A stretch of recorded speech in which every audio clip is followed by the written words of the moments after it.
Pour cette libraire, la hausse de la TVA est un véritable casse-tête.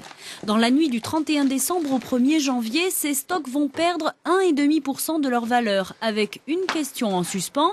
Qui, dans la chaîne du livre, éditeur, distributeur ou libraire, va répercuter cette hausse? D'autant que depuis la loi Lang de 81, le prix du livre unique pour tous les revendeurs est imprimé au dos sur la couverture et ne peut être modifié par étiquetage.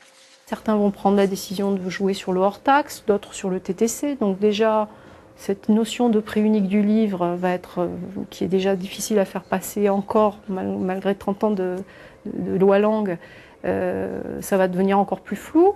Et puis, les décisions ne vont pas être forcément les bonnes. Il y a des décisions qui peuvent impliquer que c'est nous qui allons subir seuls le coût d'augmentation de cette TVA. Incertitude et problèmes de trésorerie, avec cette hausse, les libraires sont tous logés à la même enseigne. C'est les plus anciens qui sont sortis en poche. Il y a 10 ans, Roland Alberto a racheté sa librairie, celle dont il était le client, puis l'employé. Passionné, il s'est heurté aux réalités économiques, charges élevées et marges réduites. Mais aujourd'hui, ses inquiétudes vont bien au-delà. En même temps que cette augmentation de la TVA, a été votée une baisse de la TVA du numérique. Le numérique était à 19,6% et passe à 7%.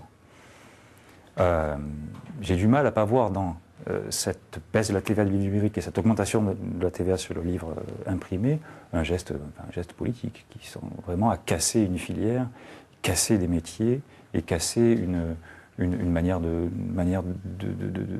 vivre. L'ombre du livre numérique plane sur les ouvrages papier, mais en France, pour l'heure, la tablette peine encore à trouver sa place face à l'objet livre. Je feuillette, je tripote, je regarde les images. Est-ce que c'est lourd, pas lourd? Est-ce que ça me plaît? Est-ce que c'est sensuel? L'association des libraires du Sud est donc partie en campagne contre la TVA à 7% et pour une revalorisation du livre papier et du métier de libraire. La présence du livre pour tous et ce dès le plus jeune âge, c'est quelque chose de très important, comme la musique, le cinéma, dans le quotidien. C'est un objet culturel d'ouverture, d'enrichissement personnel, etc.